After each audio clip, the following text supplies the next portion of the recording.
Thank you. We're back here on the Andy Mac Show. Show 4. Going for it. The old gusto. Going for the gold. We actually have a new segment that we're doing tonight. It's our own traffic copter. We believe in the news, and we also believe in dumb news. And especially we believe in ghetto, crackhead helicopter pilots. Isn't that right, Penfold? Indeed it is. Yes. We love this concept because what is the possibility of a crackhead helicopter pilot? Well, we found one. God damn it. We found one. Only in Key West. But we'll get to that in a little bit. I can't even believe we even found one. You know, teach a man to fish, you know, he'll fish for a lifetime. Give a man a piece of crack.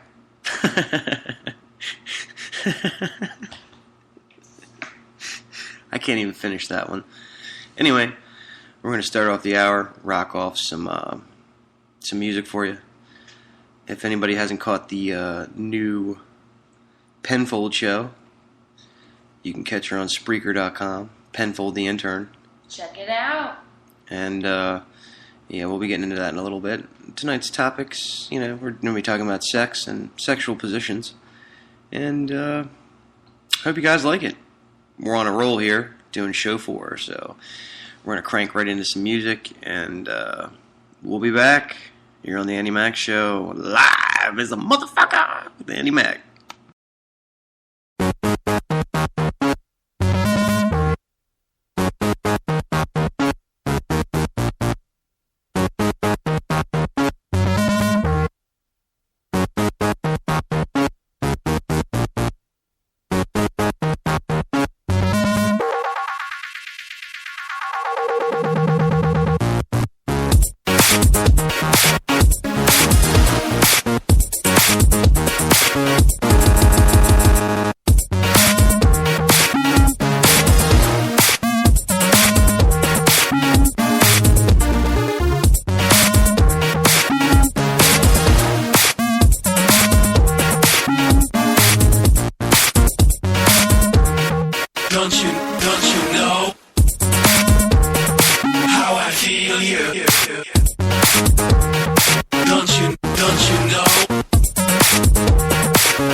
once knew a nigga whose real name was William. His primary concern was making $1 million, being the illest hustler that the world ever seen. He used to fuck movie stars and sniff coke in his dreams. A corrupted young mind at the age of 13. Nigga never had a father and his mom was a fiend. She put the pipe down, but for every year she was sober. Her son's heart simultaneously grew colder. He started hanging out, selling bags in the projects, checking the young chicks looking for hit and run prospects. He was fascinated by material objects, but he understood money never bought respect. He built a reputation cause he could hustle and steal, but got locked once and didn't hesitate to squeal. So criminals he chilled with didn't think he was real. You see, me and niggas like this have never been equal. I don't project my insecurities on other people. He fiended for props like addicts with pipes and needles, and so he felt he had to prove to everyone he was evil. A feeble-minded young man with infinite potential, the product of a ghetto-bred capitalistic mental. Coincidentally, dropped out of school to sell weed, dancing with the devil, smoked until his eyes would bleed. But he was sick of selling trees and gave in to his greed.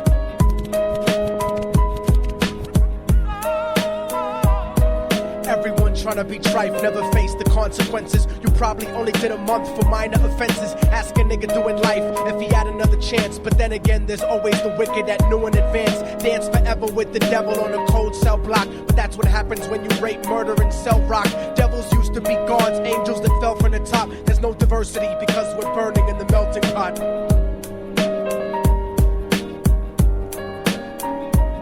So Billy started robbing niggas, anything he could do to get his respect back in the eyes of his crew. Starting fights over little shit up on the block. Stepped up to selling mothers and brothers to crack rock. Working overtime, making money for the crack spot. Hit the jackpot and wanted to move up to cocaine. Fulfilling the Scarface fantasy stuck in his brain. Tired of the block niggas treating him the same. He wanted to be major like the cutthroats and the thugs. But when he tried to step to him, niggas showed him no love. They told him any motherfucking coward can sell drugs. Any bitch nigga with a gun can bust slugs. Any nigga with a red shirt can front like a blood. Even Puffy smoked the motherfucker up in the club. But only a real thug can stab someone till they die. Standing in front of them, staring straight into their eyes, Billy realized that these men were well guarded, and they wanted to test him before business started. Suggested raping a bitch to prove he was cold-hearted. So now he had a choice between going back to his life or making money with made men. Up in the sight, his dreams about cars and ice made him agree a hardcore nigga is all he ever wanted to be. And so he met them Friday night at 2:45.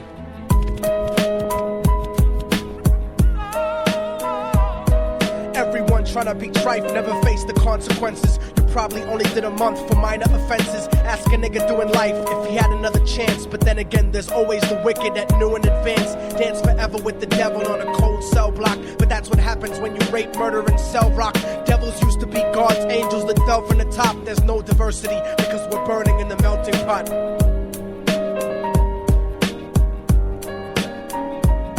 They drove around the project slow while it was raining, smoking blunts, drinking and joking for entertainment, until they saw a woman on the street walking alone, 3 in the morning, coming back from work on the way home. And so they quietly got out the car and followed her. Walking through the projects, the darkness swallowed her. They wrapped her shirt around their head and knocked her onto the floor. This is it, kid, now you got your chance to be raw. So Billy yoked her up and grabbed the chick by the hair and dragged her into a lobby that had nobody there. She struggled hard, but they forced her to go up the stairs. They got to the roof and then held her down on the ground, screaming, "Shut the fuck up and stop moving around." The shirt covered her face, but she screamed and clawed. So Billy stomped on the bitch till he broke in her jaw. Them dirty bastards knew exactly what they were doing. They kicked her until they cracked her ribs and she stopped moving. Blood leaking through the cloth, she cried silently.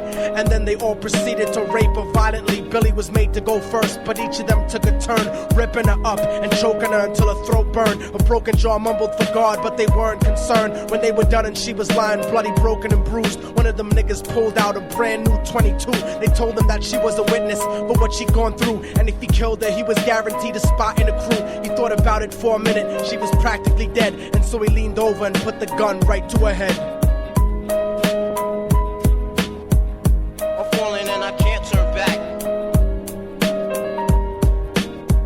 I'm falling and I can't turn back. Right before he pulled the trigger and ended her life, he thought about the cocaine with the platinum and ice, and he felt strong standing along with his new brothers. Cocked the gat to a head and pulled back the shirt cover, but what he saw made him start to cringe and stutter, cause he was staring into the eyes of his own mother. She looked back at him and cried cause he had forsaken her. She cried more painfully, and when they were raping her, his whole world stopped. He couldn't even contemplate. His corruption had successfully changed his fate, and he remembered how his mom used to come home late, working hard for nothing, cause now what was he worth? He turned away from the woman that had once given him birth, and crying out to the sky cause he was lonely and scared, but only the devil responded cause God wasn't there. And right then he knew what it was to be empty and cold, and so he jumped off the roof and died with no soul. They say death takes you to a better place, but I doubt it. After that they killed his mother and never spoke about it. And listen, cause the story that I'm telling is true, cause I was there with Billy Jacobs and I raped his mom too. And now the devil follows me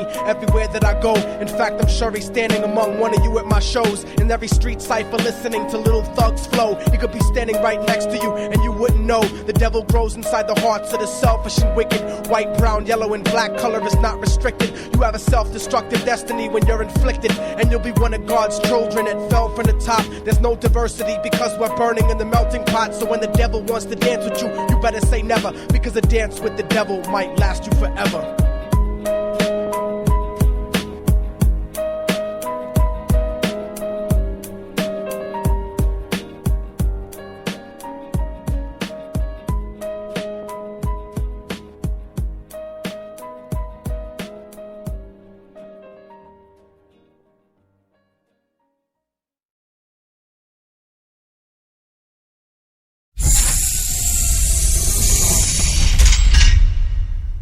Nice to have everybody back on the Annie Mac Show. Yeah. Annie Mac is back. Yeah. It's not. You didn't count on a fallen angel getting back into the grace of God and coming after you. Y'all niggas Oh, yeah? Your producers ain't shit. Your fucking A&R ain't shit. I'll fucking wipe my ass with your demo deal. Yo, Diabolic, take this motherfucker's head off. Go ahead and grip blocks. I'll snap your trigger finger. Bunch of angry motherfuckers. That's how it goes on here, man. Anyway, we got to cut into this traffic copter situation, man, with El Dorado Cleavon Jenkins. That's right. Our local crackhead from Baltimore. And let's check in with his ass real quick. Hey, El Dorado, what you doing up there, man, in the traffic copter? Man, I'm up here moving scramble. I just got me some hot rock, man. A hot rock. I'm on a hot one. What you doing, Annie Mac? It look good up here. It look real good. Alright, man, well, guess what? Get the fuck out of here. You're fired. You can't even do the job, dude. Seriously, how are you gonna boot scramble up in a fucking helicopter? It just doesn't make any sense. Not on this show. Anyway, I think we're just going to get our number changed real quick, and that way he can't call for his check. The number you have dialed has been changed. The new number is... Please note, the new number is...